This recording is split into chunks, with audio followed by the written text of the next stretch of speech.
The Old Sailor by A. A. Milne. There once was an old sailor, my grandfather knew, who had so many things which he wanted to do that whenever he thought it was time to begin, he couldn't, because of the state he was in.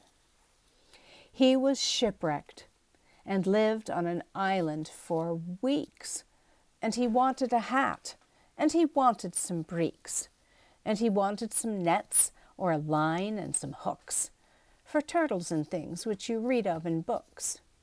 And thinking of this, he remembered a thing which he wanted for water, and that was a spring. And he thought that to talk to, he'd look for and keep, if he found it, a goat or some chickens and sheep. Then, because of the weather, he wanted a hut with a door to come in by, which opened and shut with a jerk which was helpful if snakes were about, and a very strong lock to keep strangers out. He began on the fish hooks, and when he'd begun, he'd decided he couldn't because of the sun. So he knew what he ought to begin with, and that was to find or to make a large sun-stopping hat. He was making the hat with some leaves from a tree when he thought, I am as hot as a body can be, and I've nothing to take for my terrible thirst. So I'll look for a spring, and I'll look for it first. Then he thought as he started, oh dear, and oh dear, I'll be lonely tomorrow with nobody here.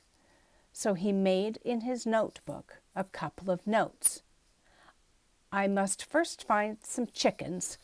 No, I mean goats. He had just seen a goat, which he knew by the shape, when he thought, but I must have a boat for escape.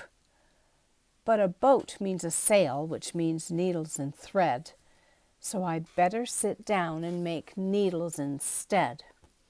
He began on a needle, but thought, as he worked, that if this was an island where strangers lurked, sitting safe in his hut, he'd have nothing to fear, whereas now they might suddenly breathe in his ear. So he thought of his hut, and he thought of his boat, and his hat and his breeks and his chickens and goat, and the hooks for his food, and the spring for his thirst, but he never could think which he ought to do first. And so in the end, he did nothing at all, but basked on a shingle wrapped up in a shawl, and I think it was dreadful the way he behaved. He did nothing but basking until he was saved. The end.